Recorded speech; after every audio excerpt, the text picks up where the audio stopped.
అనుకోకుండా చిన్నప్పుడైతే ఇంటికి చుట్టాలు వస్తే మాత్రం సడన్గా ఆ రోజు సండే లేకపోతే శుక్రవారం కాకపోతే, ఎందుకంటే ఆదివారం మాత్రమే చిన్నప్పుడు కూర కోసేది. సో షాప్కి పోయి కోడిగుడ్లు తీసుకురమ్మంటే ₹1 ఇస్తే ఉరికిపోయి తీసుకొస్తే 2 కోడిగుడ్లు వచ్చేటివి. కొన్ని సమయాలలో అయితే 4 కోడిగుడ్లు వచ్చినాయి ₹1కి. బట్ ఇప్పుడైతే కోడిగుడ్డు విలువ చాలా పెరిగిపోయింది. నేనున్న ప్లేస్లో కూడా షాప్కి వెళ్ళి ₹1 ఇస్తే ఇక్కడ ₹1 ఇస్తే వాళ్ళు 2 కోడిగుడ్లు అయితే ఇస్తారు. కానీ ఆ డబ్బులు కన్వర్ట్ చేస్తే మాత్రం మనకు ₹22 అవుతాయి. అంటే ఒక కోడిగుడ్డు వచ్చేసి ₹11 పడుతుంది. సో ఈ కోడిగుడ్డులో స్టోరీ ఏంది మనకు అనుకోకండి.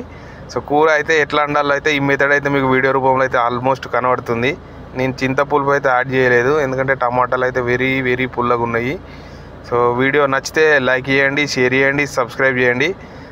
కమెంట్ అయితే మర్చిపోకండి. చివరిగా మీరు ఎంత తక్కువలో కోడిగుడ్డు కొన్నారని చెప్పేసి అయితే కమెంట్ చేయండి, జస్ట్ ఫర్ ఫన్. నచ్చితే కంటిన్యూ చేద్దాం.